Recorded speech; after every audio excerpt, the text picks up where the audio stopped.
Pemirsa, sebanyak 75 anggota pasukan Paskibra Musi Banyuasin terpilih dari 473 peserta yang mendaftar dan kini mereka sedang menjalani masa pendidikan dan pelatihan untuk persiapan pengibaran bendera merah putih pada puncak HUT Republik Indonesia ke-80.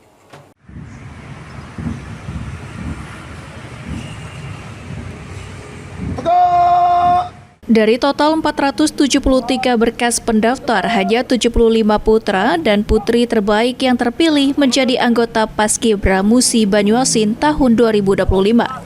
Selanjutnya menjadi pengibar bendera merah putih pada peringatan HUT ke-80 Republik Indonesia. Selama masa pendidikan dan pelatihan, seluruh anggota Paskibra dibekali keterampilan baris berbaris, kedisiplinan, pembinaan mental dan fisik.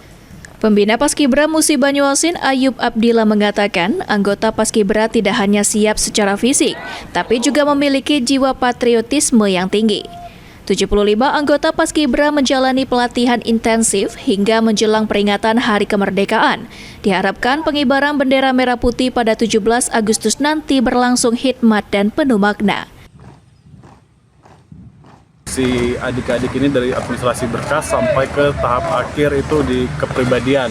Dari total pendaftar 473, sekarang tinggal sisa 75 orang. Dan 2 kemarin sudah dikirim ke provinsi. 2 pasang,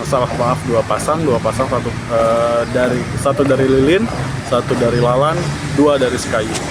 Jadi sekarang kita sedang di tahap pemusatan pendidikan dan pelatihan. Untuk tahun 2025 ini sudah hari ketiga.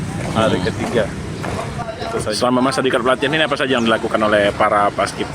Mereka dilatih kedisiplinan, dikuatkan lagi masalah peraturan baris berbarisnya, kemudian nanti persiapan untuk kita main di pendopoan langsung. Jadi PBB mereka dikhususkan untuk apa yang dipakai ketika pengibaran. Ketika malam mereka juga dilatih untuk melipat dan membentangkan bendera. Ruzi Iskandar, PAL TV.